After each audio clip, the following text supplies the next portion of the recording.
భాగము దేవుడికి ఇచ్చినట్లయితే ఖచ్చితంగా దాంట్లో నువ్వు ఆశీర్వాదం పొందుకుంటావు. ఇది ఓన్లీ ఫైనాన్షియల్ విషయం, డబ్బులు ఇవ్వమని ఎంకరేజ్ చేయట్లేదు, కానీ మీ సమయాన్ని ఇవ్వండి. మీ జీవితంలో మరి దేవుడికి సమయం లేకుండా నువ్వు ఉత్త ఆఫరింగ్ వేస్తే సరిపోదు. నువ్వు కావాలి, నువ్వు ఇచ్చే డబ్బులు కాదు. మరి ఆకాశంను మరి భూమిని సృష్టించినటువంటి దేవుడు, బంగారు వీధుల్లో నడిపించే దేవుడికి ఏం తక్కువ లేదు అక్కడ. నువ్వు నేను చనిపోతే దేవుడి చిత్తమై మనం పరలోకానికి వెళ్తే మాత్రం ఖచ్చితంగా నువ్వు నేను బంగారు వీధుల్లో తిరుగుతాం. మనం ఇచ్చే ఆఫరింగ్తో దేవుడు బతకట్లేదు, లేకపోతే మరి పాస్టర్లు బతకట్లేదు.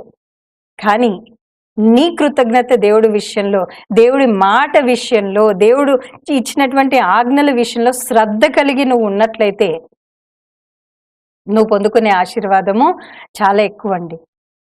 అదే చెప్తున్నాడు ఇక్కడ. సమస్తమైనటువంటి జనముల కంటే నిన్ను హెచ్చిస్తా అంటున్నాడు. హెచ్చించడము అంటే